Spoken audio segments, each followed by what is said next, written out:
how does a children's story, one famously written on napkins in a coffee shop, become one of the biggest cultural phenomena in modern history? I mean, we're talking about a success so massive, it actually coined its own term, Harry Potterization. Today, we're going to pull back the curtain and figure out exactly how that magic really happened.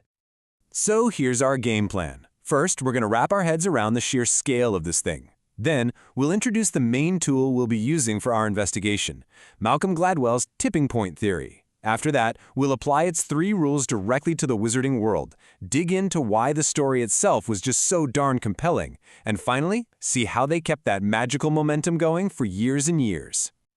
All right, first things first, we need to establish just how enormous this whole thing became. We're not just talking about a best-selling book series. We're talking about a global brand that literally reshaped entire industries, from publishing to filmmaking. And if you want proof, just look at the numbers. The very first movie raked in almost $1 billion. $1 billion. That's not just a hit movie. That's an amount of money that rivals the entire economy of some small countries.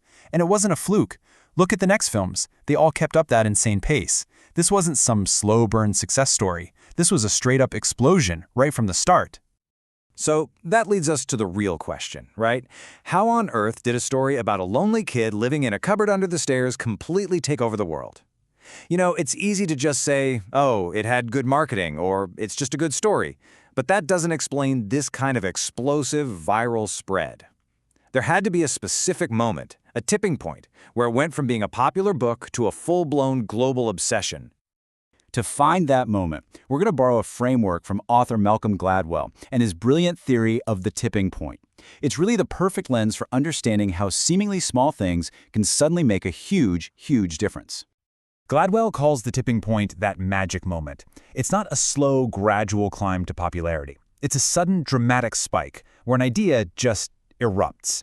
Think about it like a virus. It spreads quietly for a while, and then suddenly it hits a critical mass and becomes an epidemic.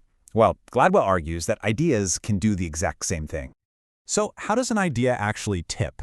Gladwell says it's not just random luck. It needs 3 very specific things to happen.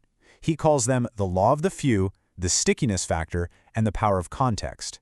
If you can get all 3 of those ingredients just right, you don't just have a popular trend on your hands, you have a true phenomenon.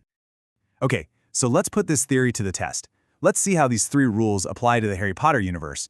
We're going to start with that first one, the law of the few. The law of the few basically says that big trends aren't started by everybody at once. They're actually ignited by a very small group of very specific people who are just naturally exceptional at getting a message out there. Now, these key people tend to fall into 3 groups. You've got your connectors. They're the social butterflies who seem to know everyone. Then you have the mavens. They're the experts, the ones who are always in the know and love to share what they've learned.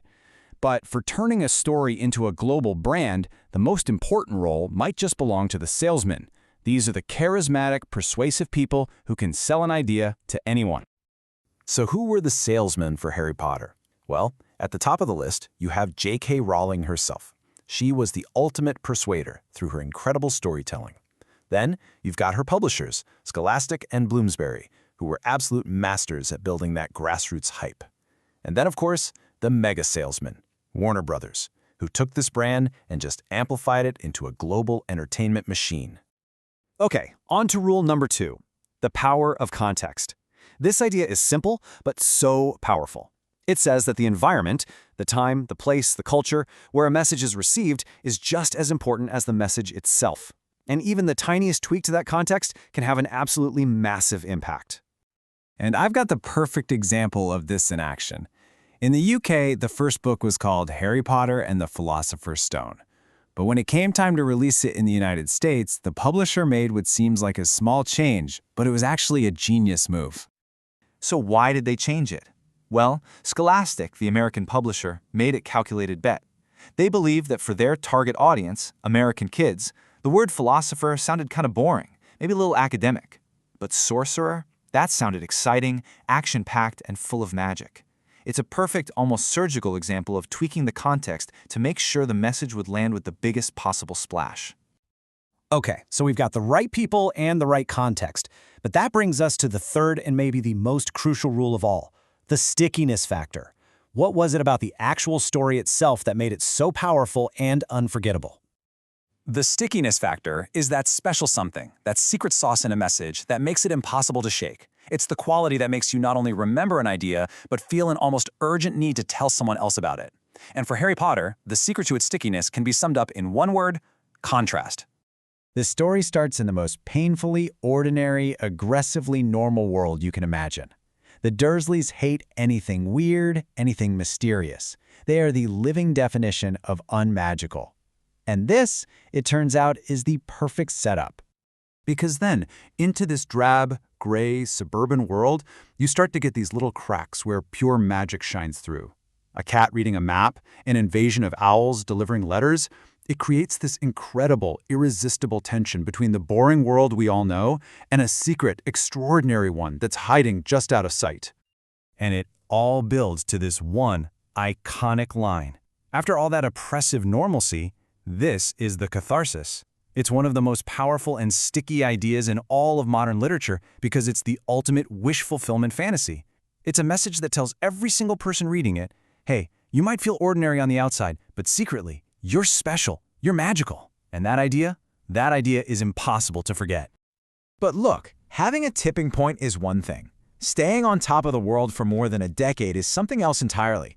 So once the phenomenon hit, how did they keep that incredible momentum from fizzling out?